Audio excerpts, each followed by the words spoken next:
15章21節，喺教會嘅聖經26版，新約嘅26版揾到呢？睇你隔離嗰個揾唔揾到？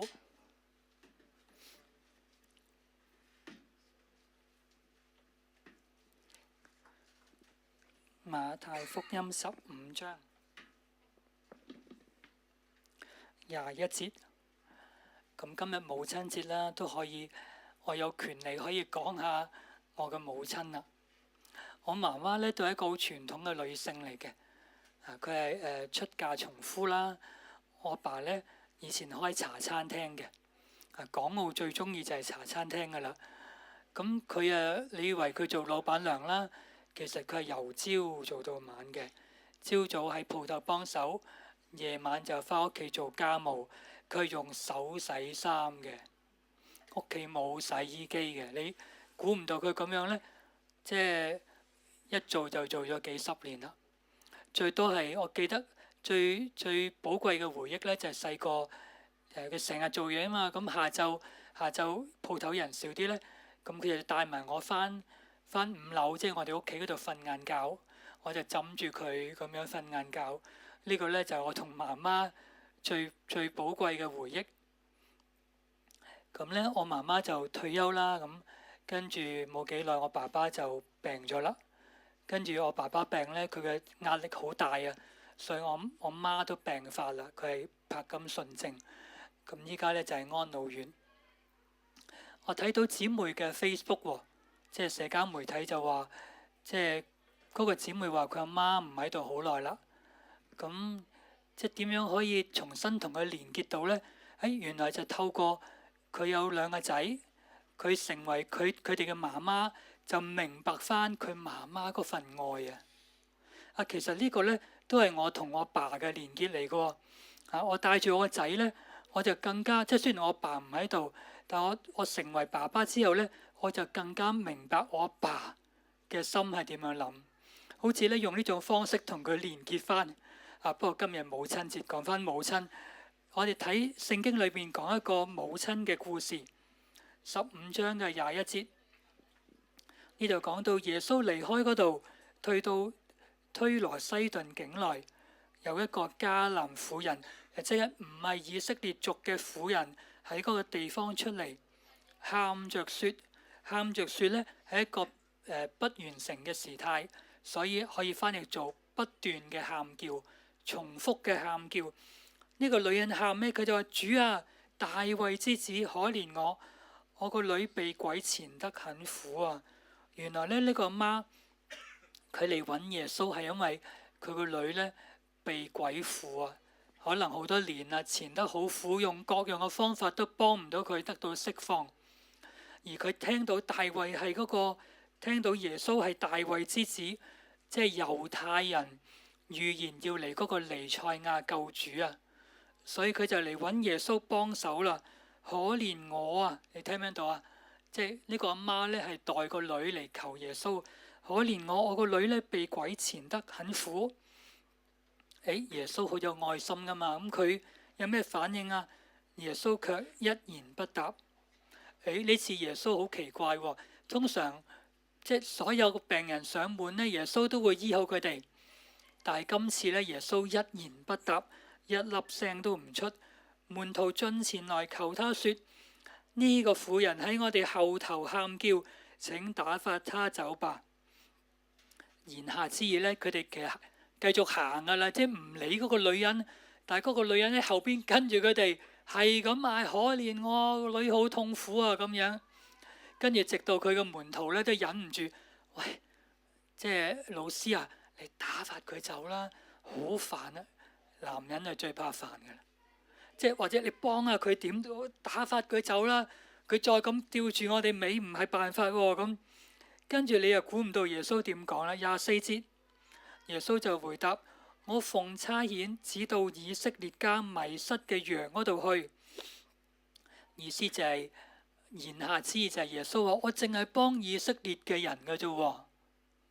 呢啲外族嘅迦南婦人唔關我事，個意思就係咁喎。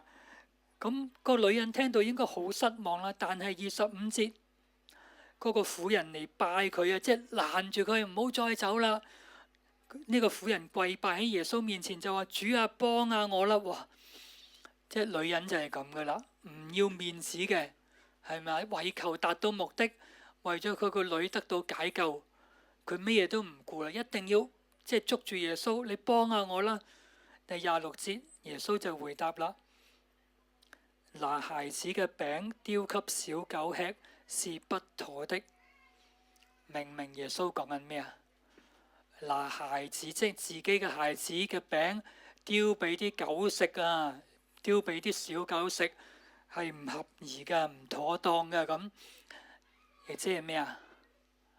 即係話你係狗咯，即係俾以色列家我嘅兒女噶嘛，俾你食唔妥當喎。咁你以為呢個女人就會即係話好嬲啊？咁唔係喎，呢個女人答得仲妙。27節，婦人就話：主啊，冇錯。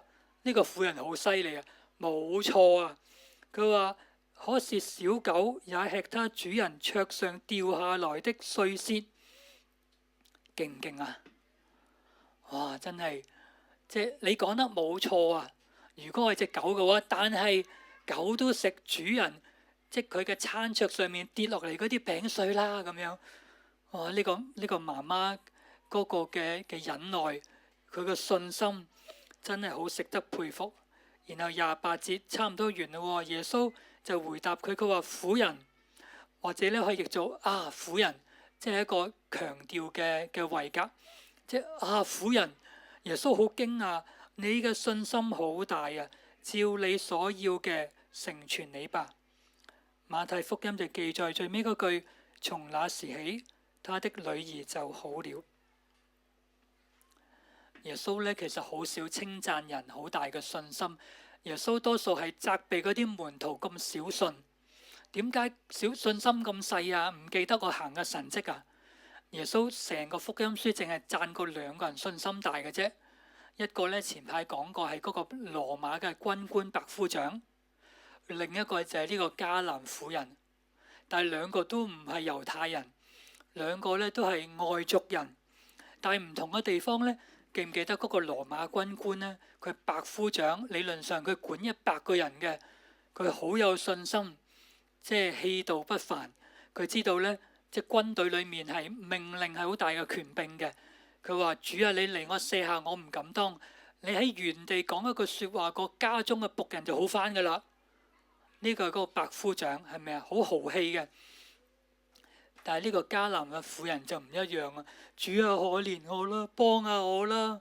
就算咧狗都食桌上面掉落嚟嘅碎渣。呢個婦人呢，就係人微言輕嘅一個女人仔，佢靠嘅就係堅持落去，拖住耶穌嘅後腳。你唔應承我，你唔幫我個女，我就唔放過你啊！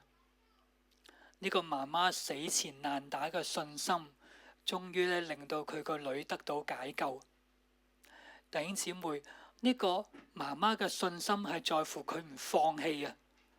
佢一定要求到主應允佢個禱告為止。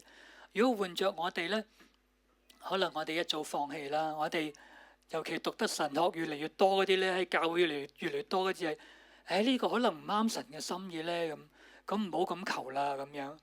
又或者可能我有咩問題喎，有罪喎，又定係點？神唔聽我祈禱啦，咁咪算啦咁。唔係啊，呢個媽媽一定要你聽我祈禱，係咪？甚至你話我係狗，我都不惜代價嘅咁。呢個就係媽媽嘅心。有一句説話就話：女子柔弱，為母則咩啊？為母則強啊！啲媽媽咧都係好強悍嘅。我哋喺屋企裏面見唔見到媽媽嘅強呢？定係咧淨係見到媽媽好柔弱嘅？我唔知道你媽媽係點，或者你屋企嘅媽媽係點？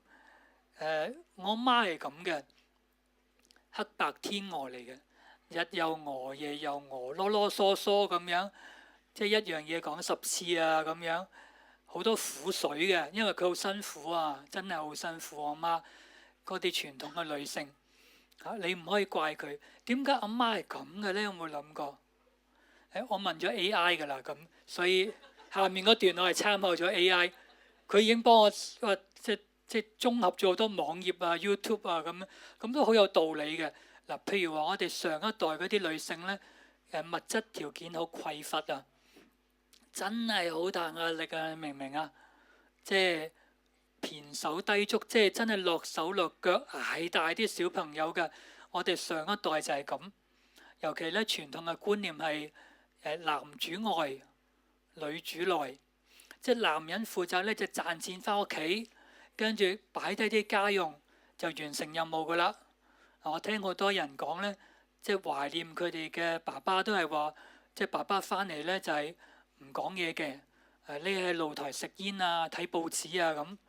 咁通常都係啲阿媽咧顧住啲仔女嘅，咁阿爸點同啲仔女溝通咧？就透過阿媽溝通嘅。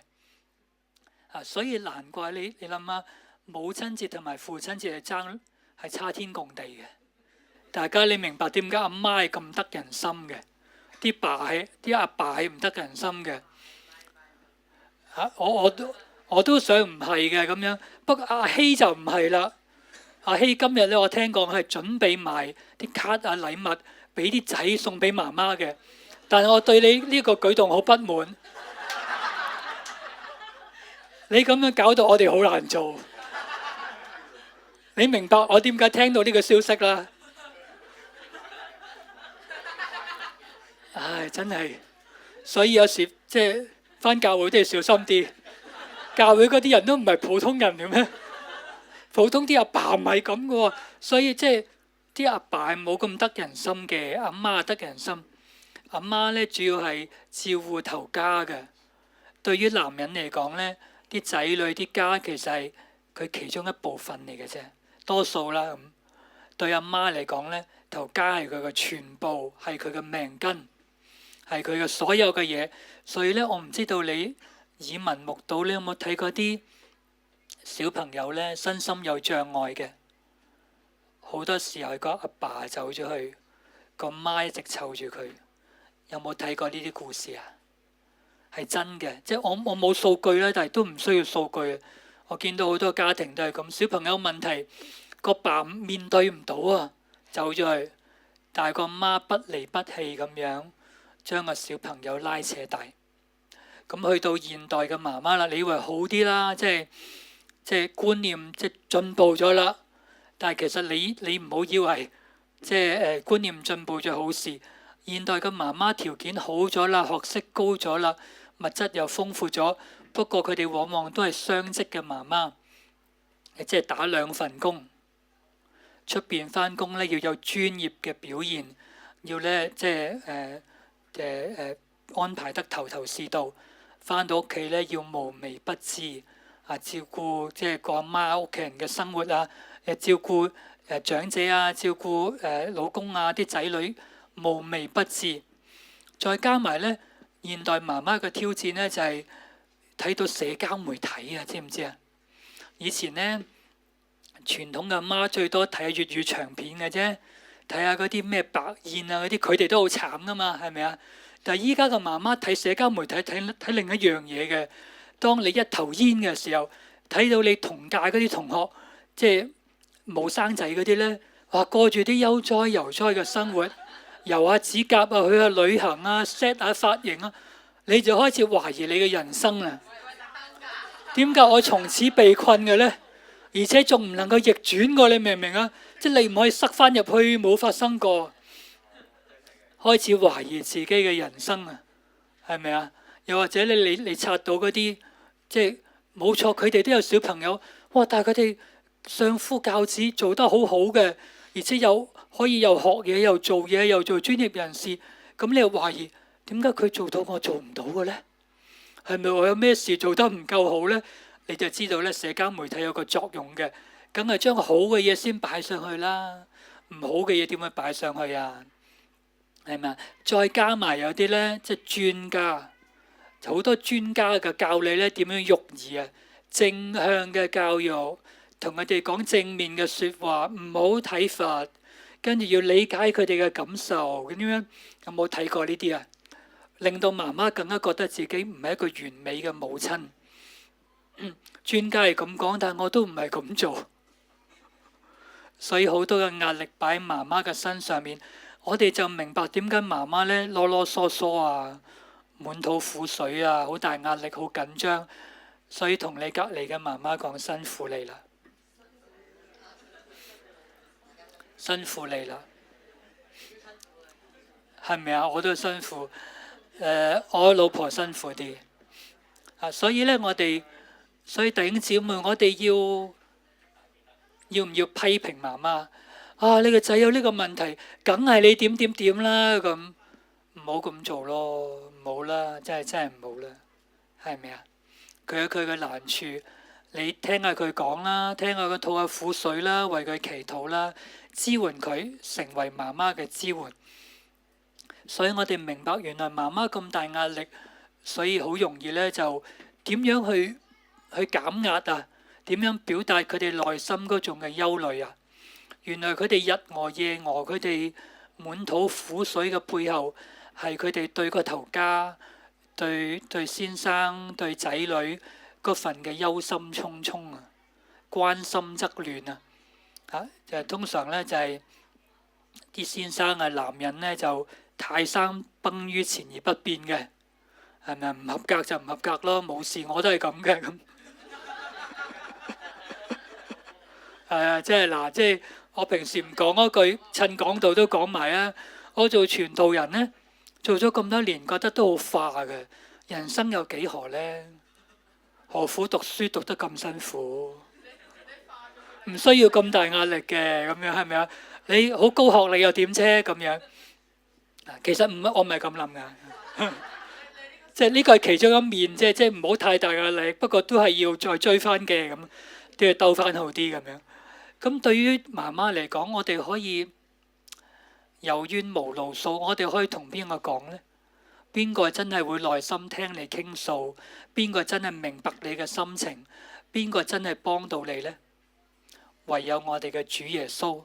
你睇呢個迦南婦人咁樣，你以為耶穌一直唔聽咩？其實佢一直都聽緊啊，係咪啊？如果唔係一早就打發呢個迦南婦人走啦，唔睬佢啦，係咪啊？如果一早咧請佢食閉門羹，就冇呢個故事啦。你以為咧耶穌因為佢係外族人就唔聽佢？但係你睇耶穌嘅事蹟，你呢一章睇落去，你就見到咧耶穌咧醫好嗰啲加利利海邊嘅外族人，用咧7餅幾魚餵飽佢哋4000人。所以耶穌唔係唔關心嗰啲外族人，耶穌唔理你係以色列人、外族人定係咩人，耶穌一樣都會聽佢哋嘅祈求。你以為即係耶穌好冷酷咩？其實佢係面冷心熱，到咗時候佢就要解救呢個迦南婦人嘅女。不過我哋千祈唔好搞錯，唔好以為耶穌即係你祈禱要係煩到耶穌聽你咁講，唔係。嗰個重點就係話你嘅信心好大。耶穌稱讚呢個女人嘅信心，所以係呢個女人出於信心嘅祈禱救咗佢個女，令耶穌聽佢嘅禱告。所以凡係相信耶穌嘅，耶穌都要聽到佢哋嘅呼求，可以應允佢哋嘅禱告，賜福佢哋一家。我哋落下面一章，最尾咧我講一個媽媽嘅故事。呢個係嗰個媽媽嘅女，呢個係個美國人叫做 Wilma Rudolph。要講就係佢阿媽嘅故事。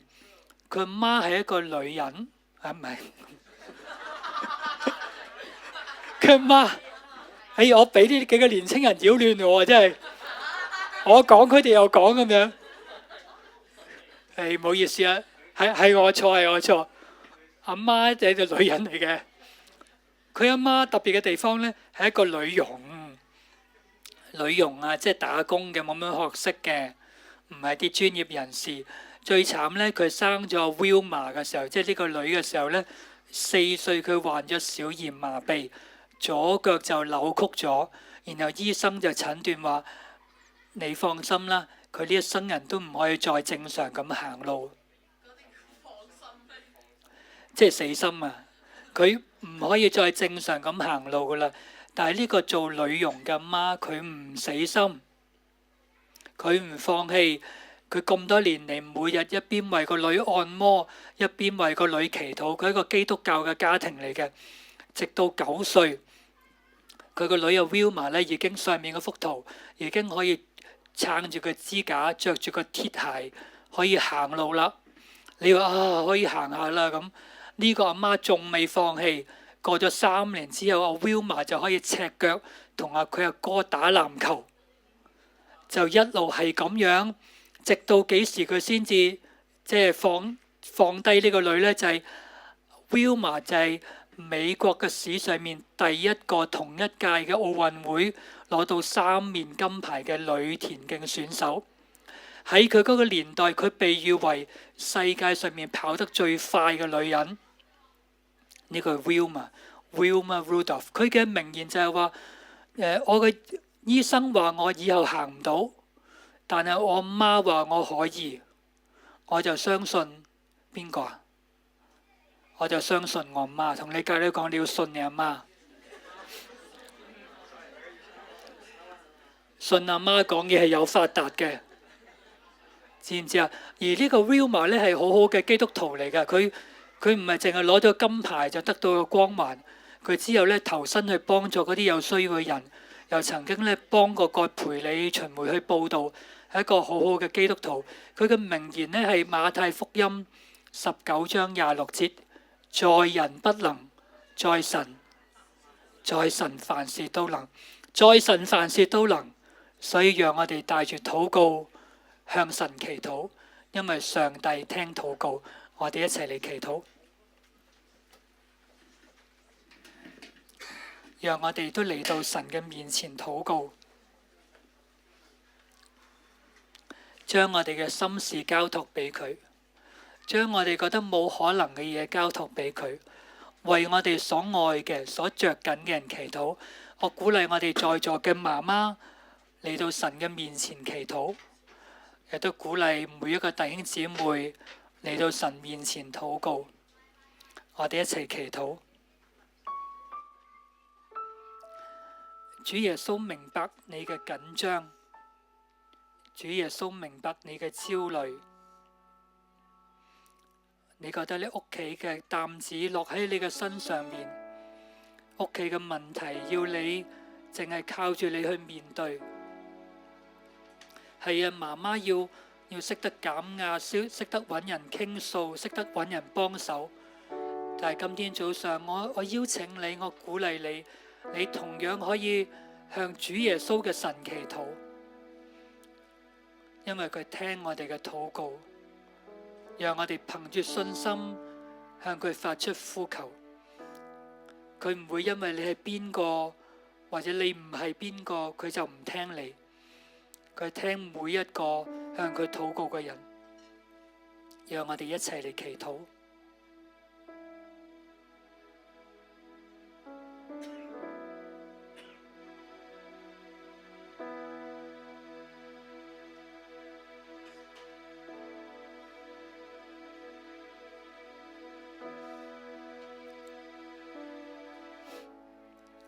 將你所擔心嘅，將你所牽掛嘅，你同天父講，因為你擔心你牽掛嘅，正正亦都係天父所掛心嘅。佢嘅眼看顧你，看顧你嘅家，看顧你嘅兒女。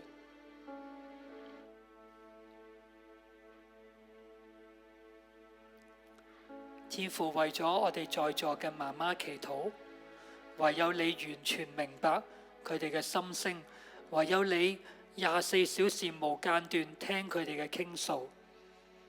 求天父幫助佢哋，教佢哋喺禱告裏面去支取力量，教佢哋喺禱告裏面經歷你嘅信實，經歷你嘅恩典。好似群姐頭先所講嘅，細個仔唔中意讀書，但係一直為佢祈禱，直到碩士佢就有知道自己要揀咩科，考到獎學金都第一時間俾媽媽。天父啊，你係聽我哋禱告嘅，將我哋嘅重擔交俾你，將我哋所愛嘅、所緊張嘅都交託俾你。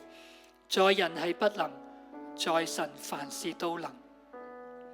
我哋仰望你，求你垂聽我哋嘅禱告，聽我哋每一個人嘅心聲。